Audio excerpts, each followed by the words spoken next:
रामकृष्ण हरी. तर मला तुमचा थोडक्यात परिचय जाणून घ्यावा असं वाटेल. मी हरिभक्तपरायण पुरुषोत्तम महाराज पाटील, संत चोखोबराय आश्रम, इसरोळ मंगरुळ, तालुका चिखली, जिल्हा बुलढाणा. नक्कीच तुमच्या नामाचा गोडवा आणि तुमच्या कीर्तीचा महासागर आमच्यापर्यंत पोहोचला आहे. आणि ह्या टप्प्यावरती एक विद्यार्थी म्हणून भक्तीचा मार्ग कसा निवडायला पाहिजे किंवा आध्यात्मिक दृष्टिकोनाकडून मी भक्तीला कसं पाहिलं पाहिजे. पंढरपूरची वारी म्हणजे हे संप्रदायासाठी खूप मोठा आदर्श आहे, देशासाठी सुद्धा एक खूप मोठा आदर्श आहे. जो व्यक्ती जीवनामध्ये काही घडायचं असेल तर त्याने निश्चित या पंढरपूरच्या वारीला एकदा आलं पाहिजे. तिथं सर्व गोष्टीचं त्याला मार्गदर्शन होत आहे.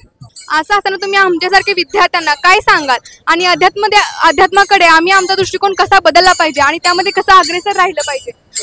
आज शिक्षण क्षेत्रामध्ये जर प्रत्येक शाळेमध्ये सर्व वर्गामध्ये जर आध्यात्मिक थोडंफार त्याला जोड मिळाली तर निश्चित उद्याचं भविष्य खूप चांगलं असेल. आज शिक्षण खूप चांगल्या पद्धतीनं चाललंय, पण मला तर असं वाटतंय जी काही शाळा आहे, कॉन्व्हेंट असेल, मराठी माध्यमिक असेल, इंग्लिश माध्यम असेल, त्या प्रत्येक ठिकाणी अध्यात्माचे जर धडे शिकवले तर मुलं शिक्षणही घेतील.